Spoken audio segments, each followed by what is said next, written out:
Hi everyone.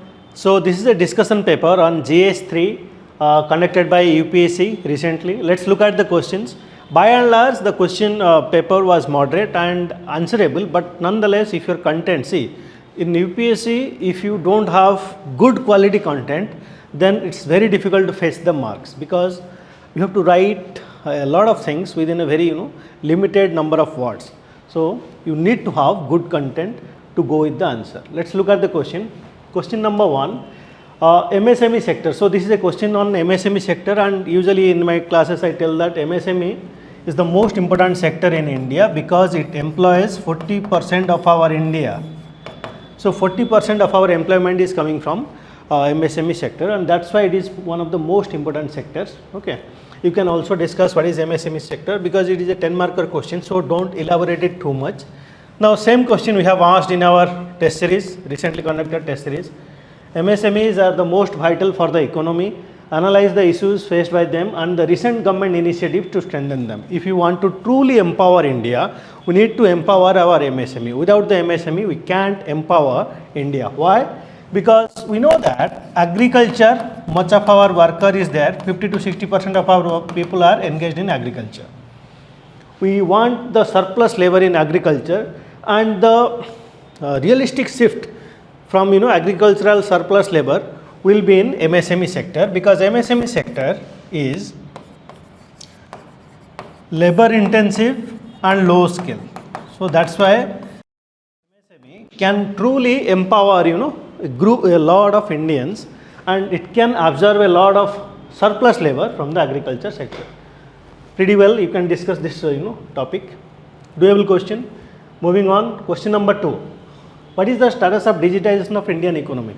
So this is a question on digitization of Indian economy.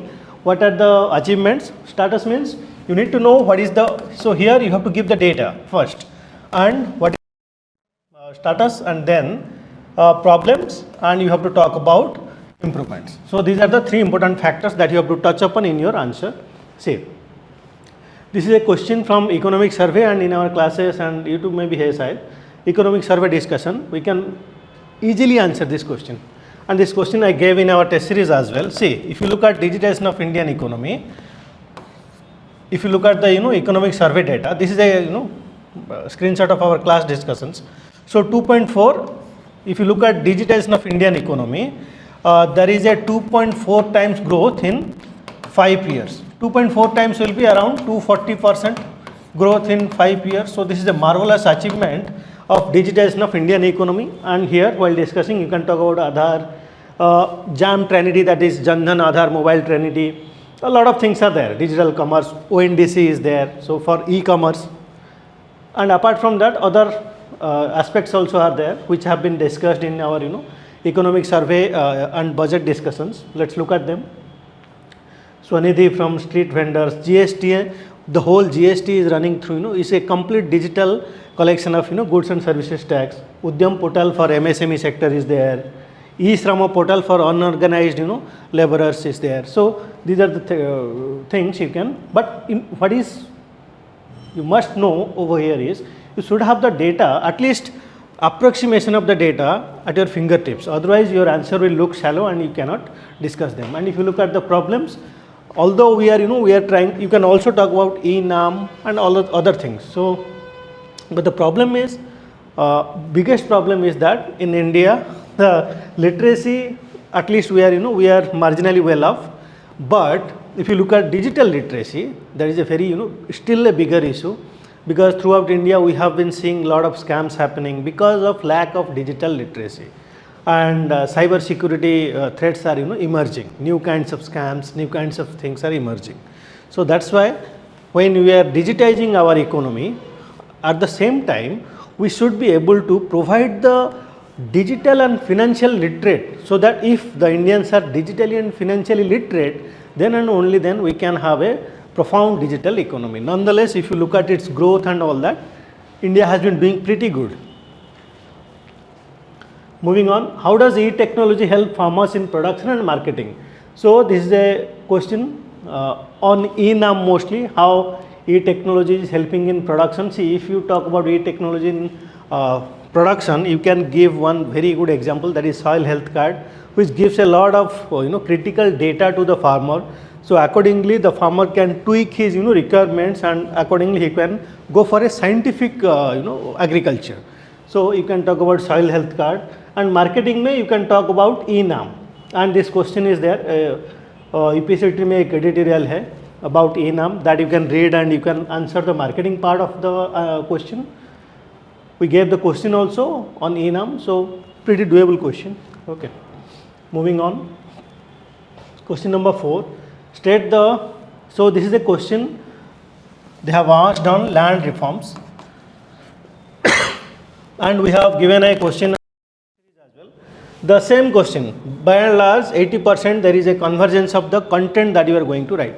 What is the question that we have given in our test series? That by and large land reforms in India enacted so far and those contemplated in near future are in the right direction. That means with land reforms, by and large we have been doing okay, but due to lack of proper implementation, actual results are far from satisfactory, substantially. Similar kind of answers can be written. See, and here the question is very particular. They are asking about land selling. So you must be knowing what is the land selling, how much land selling is there, and how it has helped in take the excess land from different landholders. But then that redistribution was not very effective. When we know that when land selling implemented, suppose a jamidar had 200 acre ka land tha, so what he used to do, he will create some pseudo jamidars under him. That means his only his workers, and he will transfer the land to these particular laborers. The laborers will be laborers and will be working under him. But on the record, at least it will be shown that the jamidar is holding this much amount of land, and it has been redistributed to different people. But reality is that still the jamidar used to control them and used to hold sway over the land, and he was in true sense was paper mein nahi hoga, but in the true sense he was the owner of the land. So that's why there has been some issues. But nonetheless, if you add this with Gramdan and Bhudan movement, we by and large land selling act, Gramdan plus Bhudan has done wonders for India. It was not a 100% success, but at least we are somewhere there. That you can discuss here. Question number 5. Introduce the concept of artificial intelligence. This was an expected question. How does AI help in clinical diagnosis? Do you receive any threat to privacy of the individual in AI in healthcare? Yes. Health data is very important. Why? And it is part of your right to privacy. So health data is very crucial data, very sensitive data, and when we deploy AI for clinical diagnosis, so there is a real chance that the health data can be extracted, can be sold in the open market, and it can be subject to different marketing campaigns and all that. So that issue, right to privacy or violation of right to privacy issue or concern is still there. Nonetheless, UPSC में एक editorial है where we have talked about India's AI application in healthcare. Apart from that, I can give you an example. Japan में there was a in 2015-16 का story है. In Japan, they the doctors could not diagnose a rare form of leukemia or cancer, and they were unable to properly diagnose this particular patient. So what they did, so they put the whole data into AI.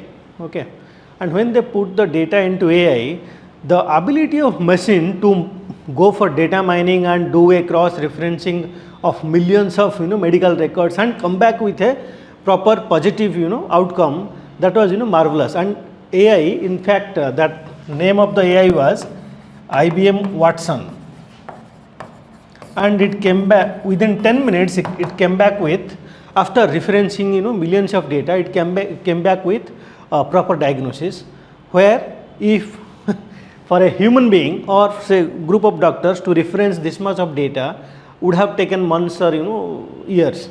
So that's why AI can be extremely helpful for clinical diagnosis. But nonetheless, so what I am trying to say is AI is very helpful where there is a big chunk of data and we have to go through the data to do a reference and come back with a diagnosis. AI can be helpful with that. What AI cannot do, or there is a limitation that it cannot do the treatment alone. Okay. So obviously it is a great aid for the doctors and great for a patient's point of view. If they are they are able to find the clinical diagnosis, it will be much easier. And in cancer they say that the easier you find it, the easier you solve it. So that way it was very helpful. Also, right to privacy wala issue likh dena, and you read this one, science and AI application in healthcare. In that article concerns also are there. Read that, you will be able to answer. Question number 6, discuss several ways in which microorganisms can help in meeting the current fuel shortage. See here they are indirectly asking, abhi India during its G20 presidency has launched International Biofuel Alliance, and microorganisms etc. are extremely helpful if we go for biofuel alliance. And here you can also talk about ethanol blending. Okay, India is going for E20, that is ethanol blending 10% हो गया है. That means every 1 liter of say petrol or diesel, 20% will be ethanol. So that aspect you can write. And this biofuel we can very well get it from algae etc.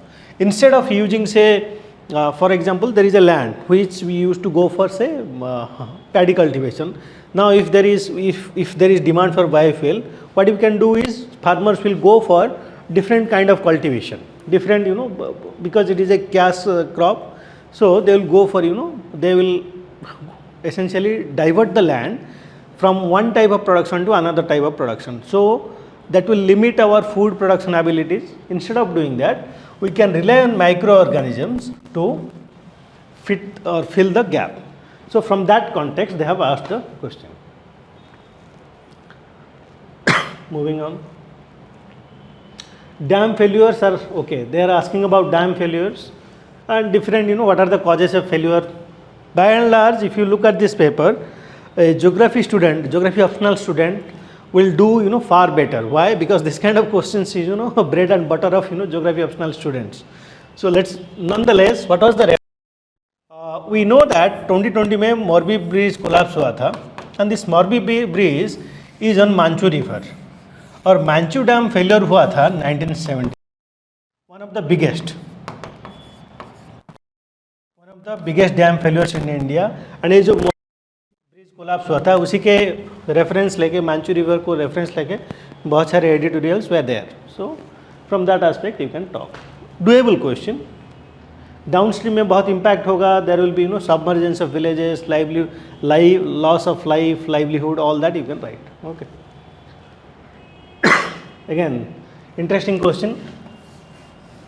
What is oil pollution? What are the impacts on the marine ecosystem? In what way oil pollution particularly harmful for a country like India? Obviously, why it is very harmful for India? Because if you look at our coastal zone, more than 7,000 kilometer of coastal zone we have. That means from the it is a zone where a lot of our it gives a livelihood for a lot of our fishermen and fishermen across India, because we have such a vast coastal zone and a huge number of population are dependent on it. So obviously oil pollution अगर होता है हमारे लिए ख़राब है. And there is a reference, ये oil leak हुआ था कहाँ पे? तमिलनाडु कोस्ट पे. So this was the news. With that reference they have asked about it. While providing solution you can talk about oil japa. There are bacteria who can if there is oil pollution हो गया, so the bacteria if they are put in that polluted area, they can eat away the oil or digest the oil. So oil japper is there. So this kind of examples you can give. Okay.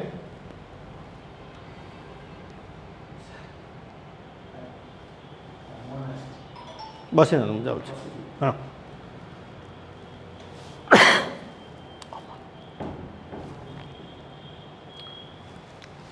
Moving on, next question. Winning hearts and minds. Wow. Again, this is, what was the reference? Implementation of article, not implementation, abrogation of article 370. And specifically they are talking about Jammu and Kashmir as well. See, this is whenever government goes for a policy, there are two aspects. One is carrot, one is stick. The question is only asking about carrot, not talking about stick. When we went for article 370 abrogation, there was a huge security aperture which or there a lot of preventive measures were taken so that there is no riot or there is there is no threat to the civil life over there. So that is one aspect, huge military presence etc. were there. But the question is asking about what? How you, in this there is a little bit of mistrust created by political leaders over generations between the Jammu Kashmir and our central government, and this mistrust plays well to the electoral democracy or the politics of Jammu and Kashmir. So to win that, they had a deficit of trust on the central government from the very beginning specifically, and that's how the political leaders have created an environment and always try to feed into that propaganda. But without winning the hearts and minds, see, once people believe in the governance, true governance and good governance, then the deficit of trust will replicate or will change into trust. So that will be very important for any governance. If we don't want violence in Jammu and Kashmir, development is one of the major agenda. One aspect of winning hearts and mind is huge scale of development, creating huge scale of employment, all that, okay, electricity, all the things that the people need in Jammu and Kashmir. So that will bring the people closer to the governance. Moving on. Question number 10. The use of unmanned aerial vehicles, that is drones.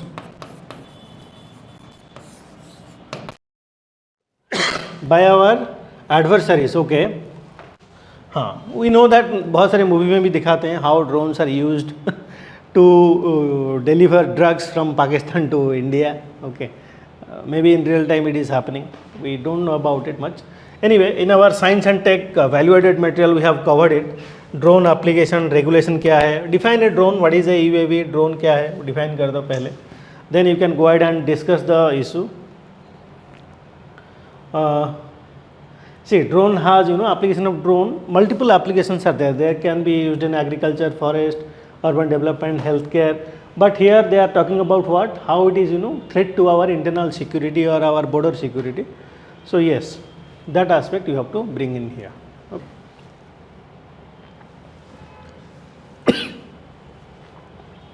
And apart, while discussing this one thing I want you to mention over here. Drone rules, it has been in the news also, हम cover भी किए थे.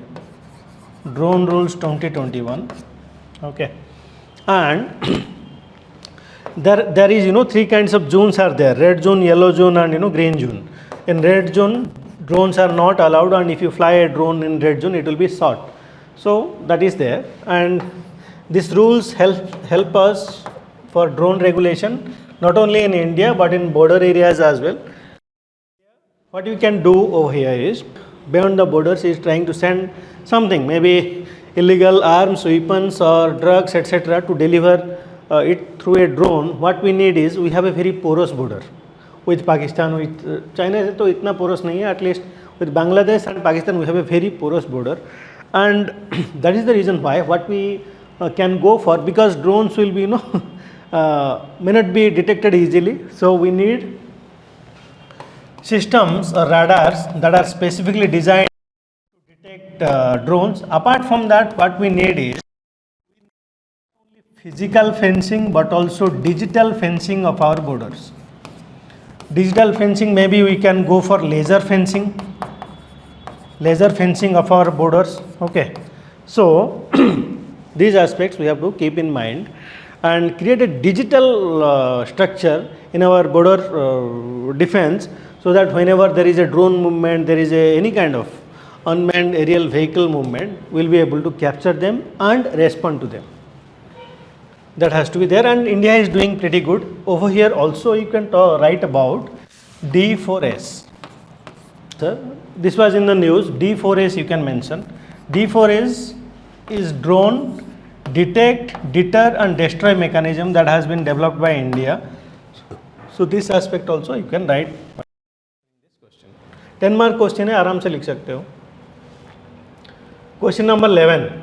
Most of the unemployment in India.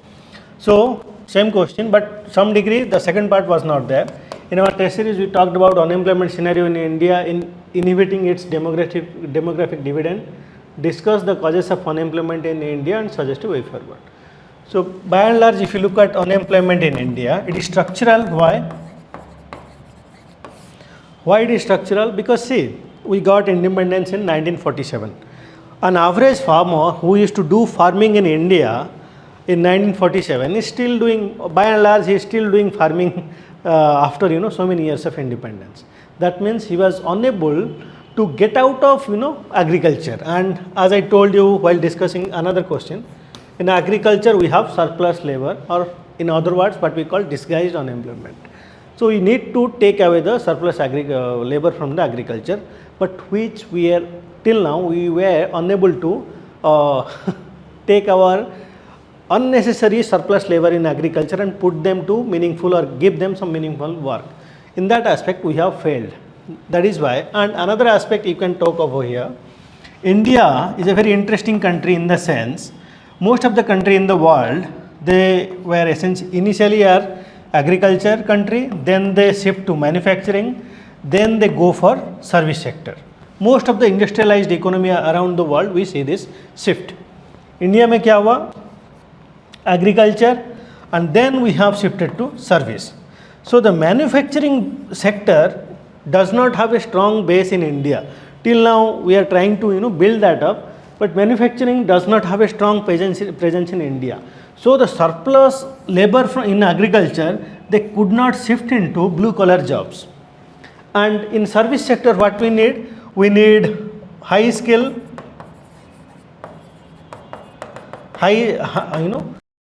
but skill intensive jobs. So यहाँ पे you need to be high skilled, but how come we can take the agricultural surplus labor and put them in service sector, which is not a possibility because we didn't have a manufacturing sector and we leapfrogged from agriculture to service sector. That is the reason why the unemployment that we see in India is structural in nature.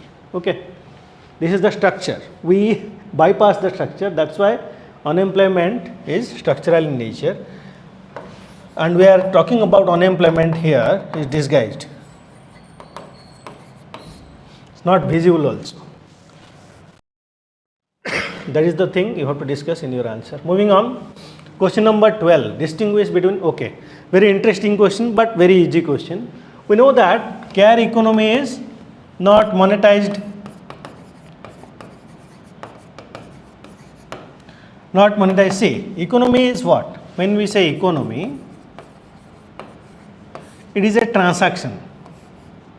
It is a transaction between two entities.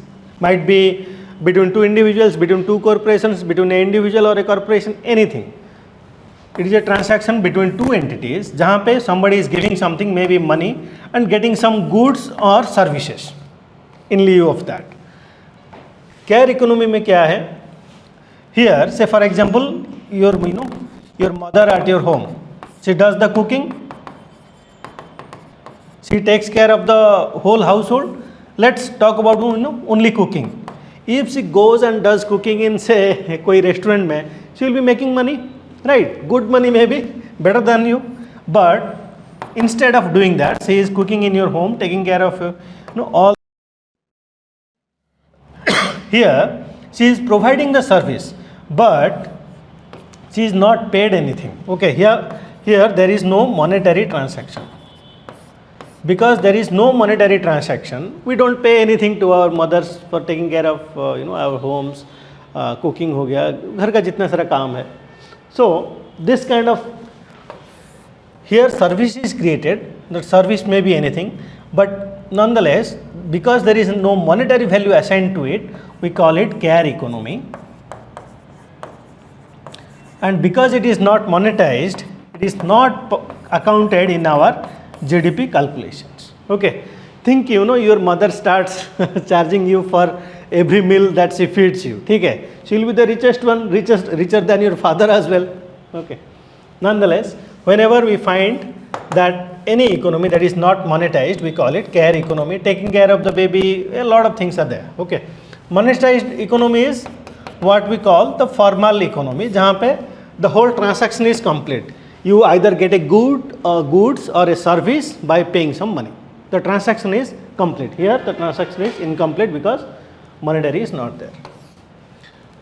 And the whole idea is how to shift from care economy to monetized economy. If you look at an average Indian woman if I am talking about that, then 70% of our Indian women are residing in or languishing in villages, maybe not very much educated to get a job, or even if they are educated, they are taking care of the home. So how do you monetize that? What are their skill sets? So say for example, how to monetize the knowledge or skill set that a homemaker has. Okay, that is what the crux of the question is. I can give an example. Lijjat Pampad, ठीक है. This is a very it's a very big organization, but this was created by illiterate women and who didn't have much education, neither much money, nothing. Only thing they knew is how to make good papad. That's it. And it was started as a cooperative, and now it is maybe more than 5,000 6,000 crores or more than that. Valuation is more than 1 billion. So think about that. If you monetize the skill sets of our women through women empowerment, maybe SHG, maybe some other one way or other, then the opportunities are boundless. That is what is the crux of the question, and you have to give this kind of example to talk about that. In Odisha we have Mission Shakti, that is also transforming the lives of rural Odisha women. That is a very good example you can quote over here. How to transform their skill set, which is engaged in care economy, and use them to generate some or add value to the GDP. That's the crux. Moving on, question number 13. Explain the changes in cropping pattern. So again, this is a typical geography optional wala question hai, but they have asked it in GS3 paper. See, if you look at cropping pattern, in India, small and marginal farmers, 85% of our farmers are small and marginal. इसका मतलब है they have a very little land. Because they have a very little land, so they are mostly doing what? Subsistence farming. Okay.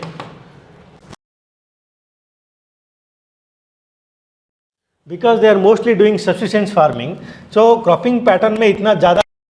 These data points you can use to say that ki not much change has happened.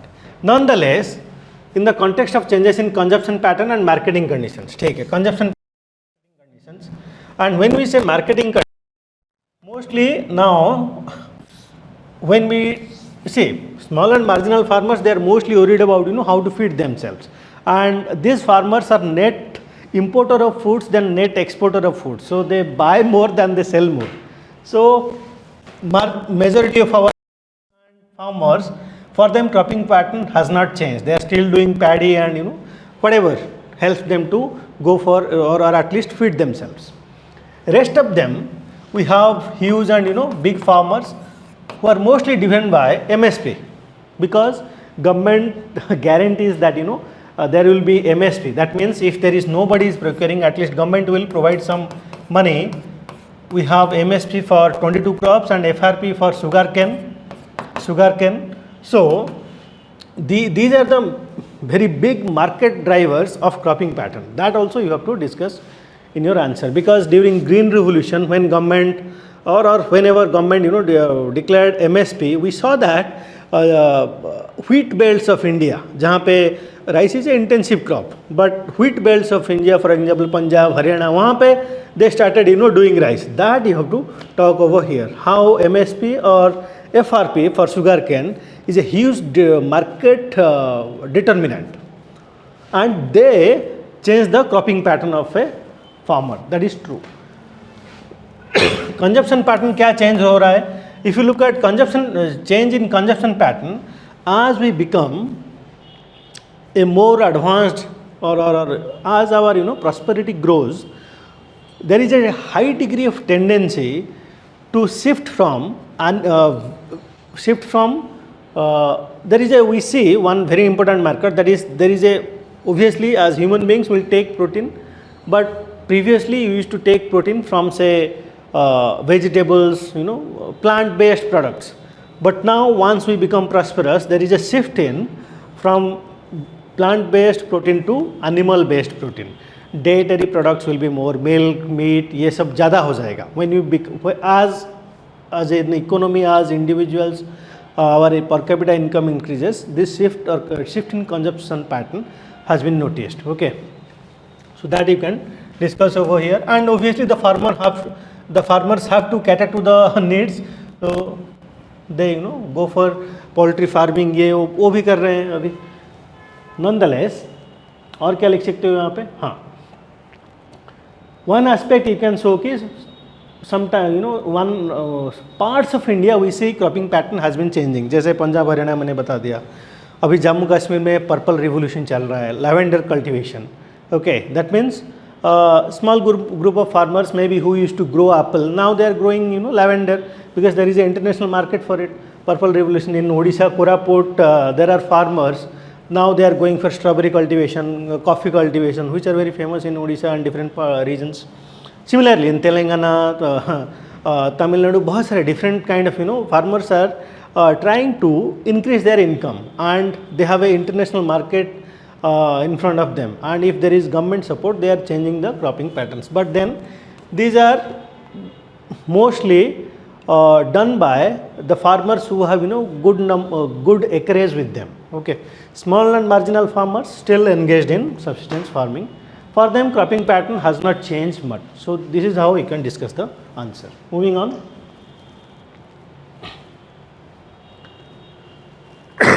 देखो ये easy question है, World Trade Organization, and the question is asking about subsidy. Subsidy we know three types, green, blue and amber. Mostly major concern in WTO is amber because it is trade distorting. You might have read in your economy classes, trade distorting subsidy, that you have to discuss. और यहाँ पे जो discuss कर रहे हो, India government provides a lot of subsidy which are trade distorting because we need to support our agriculture farmer. It is not a question of trade, it is a question of livelihood, our farmers' livelihood. That's why Indian government gives a lot of subsidy. You can talk about fertilizer subsidy, mechanic subsidy, PM Kusum योजना, बहुत सारे ऐसे हैं. Apart from that, indirect subsidy is there. For example, free electricity, that is an indirect subsidy. ठीक है. Agriculture, certain states जैसे पंजाब हो गया, ये हो गया, वहाँ पे if you use electricity in agriculture वो free है. Direct indirect fertiliser direct subsidy होगा, इलेक्ट्रिसिटी इनडायरेक्ट सब्सिडी, ऐसे एग्जाम्पल्स दे सकते हो. Now, obviously World Trade Organization has been discussing this, and if you look at World Trade Organization, if the subsidy is more than 10% of the GDP of the nation, then it is a trade violation. So that issue has been there, but then again because a lot of people dependent on farming in India, so there has been a huge going on, and आप यहाँ पे you can talk about peace clause. ठीक है, we have discussed this in our classes as well.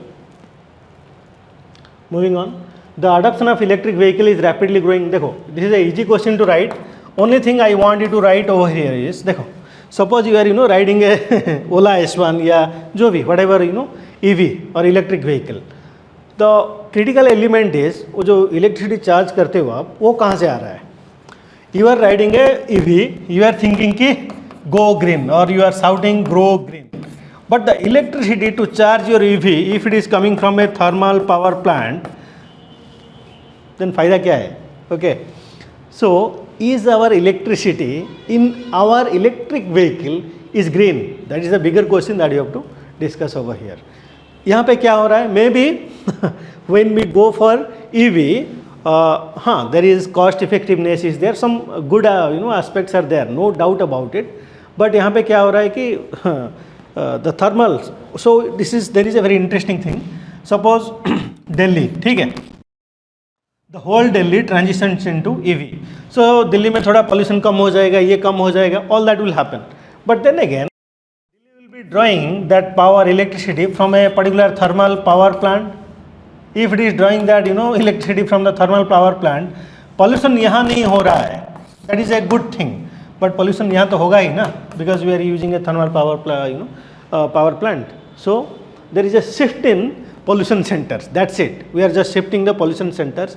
Unless and until we make our electricity green, there is no point of having say electric vehicles. Nonetheless, if you compare diesel, petrol vehicles and electric vehicles, it will create lesser reliance on diesel and petrol, right? Because India coal तो बहुत ज़्यादा है, diesel petrol ज़्यादा नहीं है हमारे पास. So हमारा it will not be detrimental to our forex. ये सब aspect लिख सकते हो, ठीक है. Cost effect बहुत सारे हैं. There is good aspect, but that critical aspect you have to mention. What is the main task of India's? अच्छा, this is about Chandrayaan 3. Okay, could not be achieved in earlier mission में see the objective in Chandrayaan 2 was to do a soft landing on moon, and in Chandrayaan 2 में fail हो गया. In Chandrayaan 3 we managed to do a soft landing and introduce the system in spacecraft. Spencer. So doable question, and Chandrayaan 3 we expected कि क्या होने वाला है, ये question तो expected था ही. You can answer it.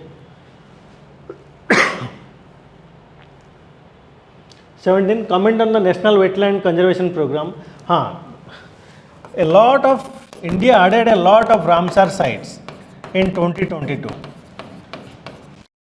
बहुत न्यूज़ पे था ये, प्रीलिम्स में क्वेश्चन तो आया था ये. So yeah, it is expected. This question is on the expected lines, and it is asking about National Wetland Conservation Program और क्या है इसका initiatives and all that, and a few of India's wetlands of international importance included in Ramsar sites. This is our question that we gave. What is a wetland? What is the importance of wetland? Cite 2 examples of Ramsar sites from India establishing their importance. By and large, 80% or 85% of the answer will be converge होगा आपका. Easy question है, doable question है. Okay, I'm not going to discuss it too much. The IPCC, Intergovernmental Panel on Climate Change, has predicted a global sea level rise, 1 meter by 2100. IPCC 6th assessment report आया था, and we have extensively discussed in our class also, discussed this particular thing as well.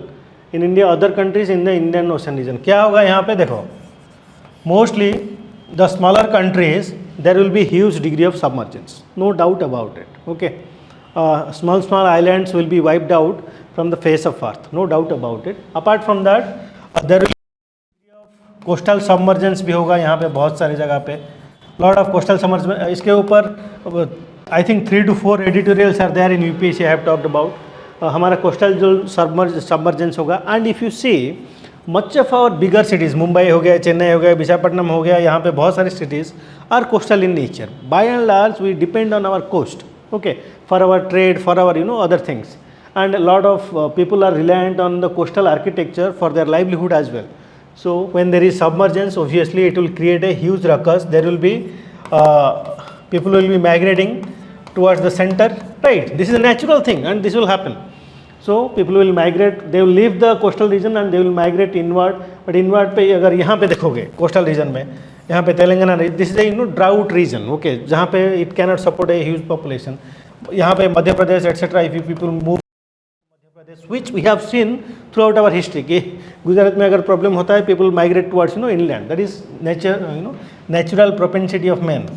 So यहाँ पे forested region and very biologically biodiversity hotspots हैं यहाँ पे बहुत सारे. Not exactly hotspot but biologically or biodiversitically it is a very rich region. and there will be population pressure over there. Okay, submergence of these parts will devastate a lot of things. We have in Odisha, we have a Puri coastal. It is one of the heritage sites, cultural heritage sites of India, not only Odisha. So that if that submerges, so we lose a lot of our cultural artifacts as well on cultural heritage sites. So the issue is not only social, political, or environmental. There will be economic issue as well. There will be it will have a huge cultural blowback as well. So ये सब लिख सकते हो. Apart from that, you can mention about climatic refugee. Much of the smaller nations will be asking asylum, and climatic refugee in India at least will increase. Bangladesh, much of the Bangladesh will submerge because Bangladesh as a country is a very low lying country. C level से बहुत ज़्यादा ऊपर नहीं है. सो अगर सी level rise 1 metre हो रहा है, much of the Bangladesh we can see submerging. So that is a major issue. Lot of people will migrate into north east, जो प्रीवियस इशू हुआ था. फिर कॉन्फ्लिक्ट होगा, सिविल वार हो सकता है, बहुत सारे इशू हो सकते हैं. ठीक है. And this is the question you can write very well if you have read well. अच्छा, क्वेश्चन नंबर 20. हाँ, sources of terror funding. We know that sources of terror funding. First right on Pakistan. That is the major country which does the terror funding against India. Okay, terror funding और क्या है? Drug trade हो गया या money laundering हो गया, बहुत सारे मेथड्स हैं फॉर टेरर फंडिंग. और they use sophisticated methods also. They establish some NGO and they will they establish some international NGO. Through that they will divert the money so that the money will be used by terror to do the terror funding in India. ये भी हो रहा है, हुआ था अभी. And there was a particular conference, no money for terror, 2020 में हुआ था, नवंबर 2020 में. So उसके ऊपर लिखना है बस. So by and large doable questions है. The only aspect is if you are not writing the critical elements, if you have not thought about the answers, if you have not done the practice, then this kind of questions can scare you.